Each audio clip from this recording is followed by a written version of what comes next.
હવે વાત કરીશું બિહારમાં ચાલી રહેલા રાજકીય ખેલા વિશે।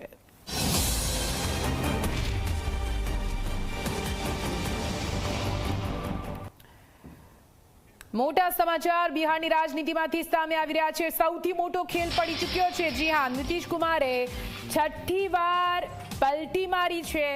બિહારના મુખ્યમંત્રી નીતિશ કુમારે રાજીનામું આપી દીધું છે।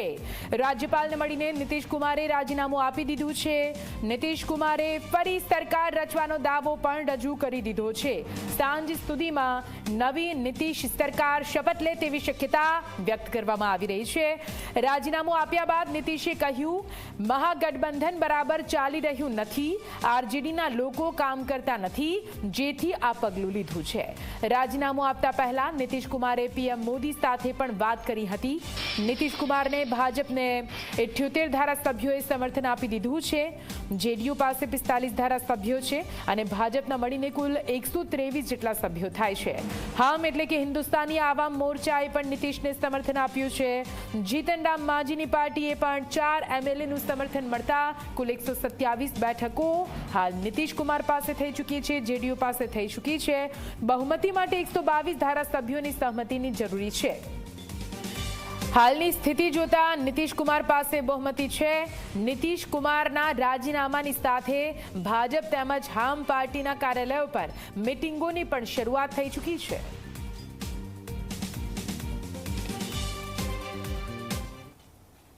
आज हमने इस्तीफा दे दिया, समझ गए ना। आज हमने मुख्यमंत्री से इस्तीफा दे दिया और जो सरकार थी उसको भी समाप्त करने का हमने आज गवर्नर साहब को दे दिया। अरे इसलिए नौबत हुई है कि ठीक नहीं चल रहा था, तो वही सब लोगों की राय, अपने पार्टी के लोगों की राय, चारों तरफ से राय आ रही थी, तो हमने सब लोगों की बात को सुन लिया। तो इसीलिए आज हमने इस्तीफा दे दिया। अब ये जो भी सरकार थी वो समाप्त कर दिया गया। अभी हम जो पहले गठबंधन को छोड़ के नए गठबंधन बनाए थे, और जो नया गठबंधन 1.5 महीना से बनाए थे, 1.5 साल से, तो यहाँ पर भी जो स्थिति इधर आकर के ठीक नहीं लगी है। और जिस तरह से लोगों का दावा हो रहा था, जो इतना मेहनत किया जाता था कि वही लोग ये सब काम कर रहे हैं, वो सब जरा धीरे धीरे लोगों को खराब लग रहा था। तो इसीलिए आज हम लोगों ने दे दिया, अलग हो गए। अब आज अन्य पार्टियां एक साथ होकर के जो पहले थी वो अगर आज ही अगर तय करेगी तो आज उसके बारे में फैसला होगा। तो आप जानिएगा, अभी वेट करिए। कि हमको लगा हम बीच में तो कुछ नहीं बोल रहे थे। आप याद करिए ना कि बीच में बहुत कुछ कहना चाह रहे थे, नहीं कुछ बोल रहे थे। हम कुछ नहीं बोल रहे थे, चारों तरफ की बात थी, कितना काम हम कर रहे थे। और उधर भी लोग हम अलायंस करवाए, क्या क्या करवाने में लगे, और कोई कुछ काम ही नहीं कर रहे थे।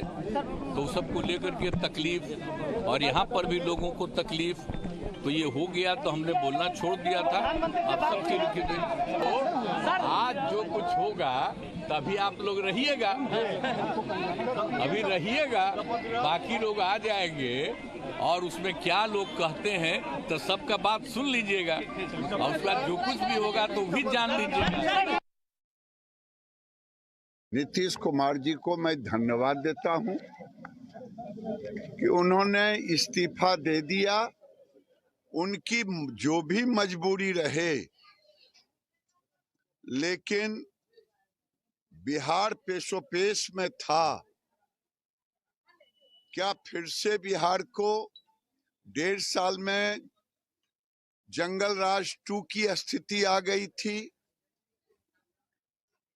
अगर लालू जी की सरकार तेजस्वी का ताजपोशी हो जाता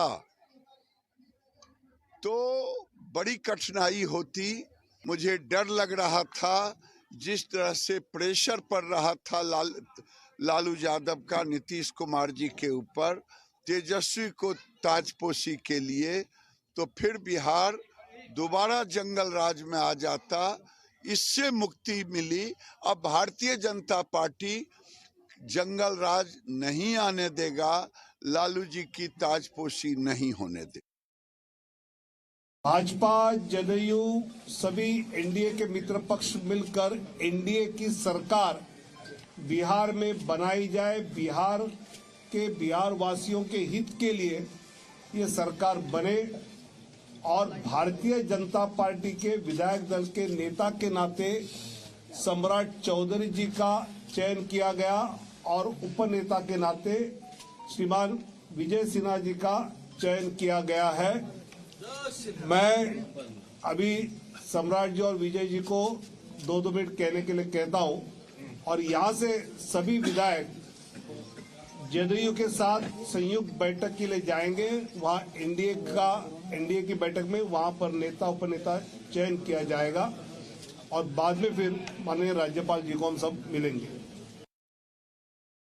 बिहार में भारतीय जनता पार्टी का अध्यक्ष भी भारतीय जनता पार्टी ने हमें बनाया, विरोधी दल का नेता भी बनाया।